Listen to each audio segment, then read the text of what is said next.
clamminess and the mildew and everything. Ooh, it smells unbearable. It gets even in your clothes. No, there was no accident down there. It didn't blow up or catch on fire or anything. It wasn't so dramatic. I mean, well, never mind, no. Never mind. I cannot talk to you about this.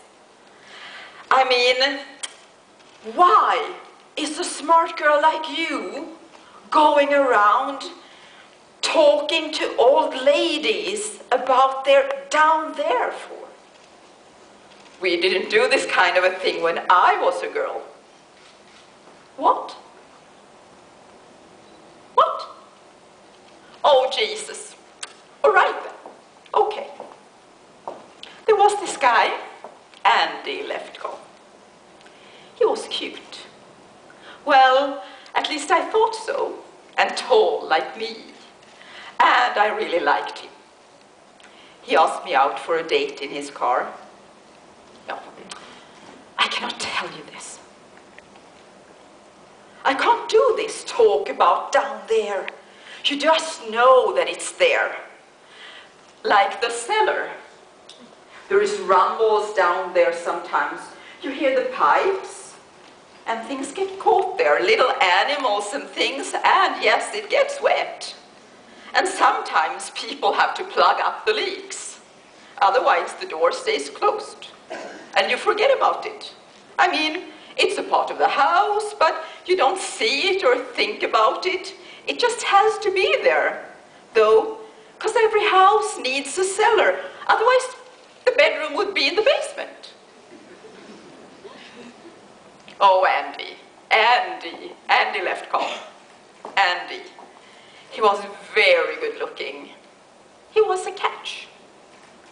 That's what we used to call it in my day. We were in his car, his new white Chevy Bel Air. I remember thinking that my legs were too long for the seat. Yeah, I do have long legs. They were smashed up against the dashboard, and I was looking at my big kneecaps when he just kissed me in this surprisingly take-me-by control like they do in the movies kind of way. And I got excited. Oh, so excited. And well, there was a flood down there. I couldn't control it. It was like this force of passion. The river of life just flooded through me, out of me, right through my panties, right onto the car seat of his new white Chevy Bel Air. Yeah, it wasn't pee. And it was smelly. Well, frankly, I didn't smell anything at all, but he said, Andy said, that it smelled like sour milk, and it was staining his car seat. I was a stinky, weird girl, he said. I wanted to explain to him that his kiss had caught me off guard, and I wasn't normally not at all like this. I tried to wipe up the flood with my dress, and it was a new yellow primrose dress, and it looked so ugly with the flood on it. Andy, he drove me home without saying a word. When I closed the car door, I closed the whole store. Locked it and never opened for business again. Yeah, I did date some after that, but the idea of flooding made me too nervous. I never even got close again. I used to have dreams though, crazy dreams. Oh, they are doofy. Why? Burt Reynolds. Burt Reynolds, I don't know why. He never did much to me in life, but in my dreams, oof. It was always Bert and I, Bert and I, Bert and I.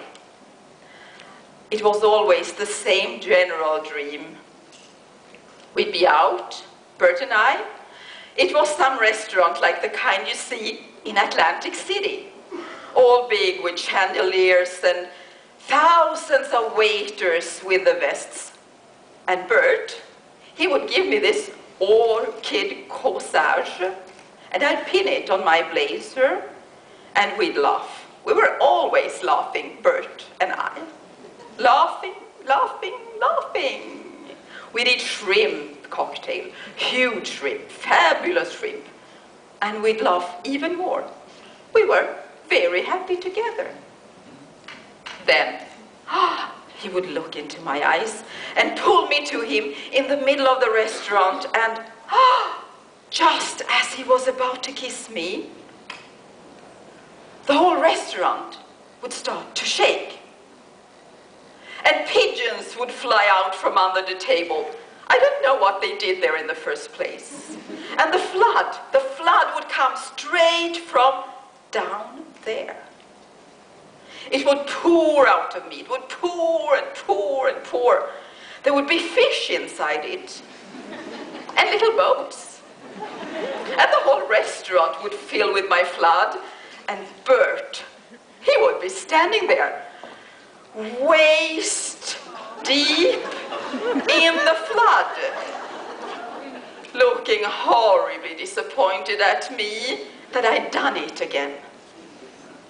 Horrified as he watched his friend, Dean Martin and the like, swim past us in their tuxedos and evening gowns in the flood.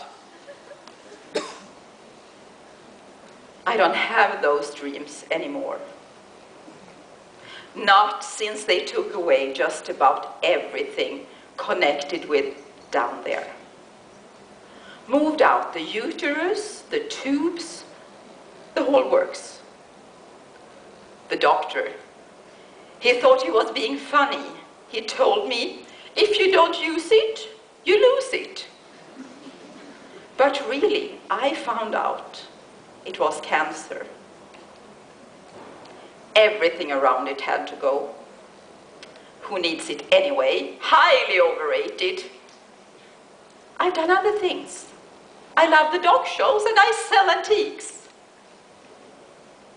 And you ask me, what would it wear? What kind of a question is that? What it would wear? It would wear a big sign, closed due to flooding. And what would it say? I told you, it's not like that, not at all. It's not like a person who speaks. It stopped being a thing that talked a long time ago. It's a place. A place you don't go. It's closed up under the house. It's down there. Are you happy now? You made me talk. You got it out of me. You got an old lady to talk about her down there. You feel better now?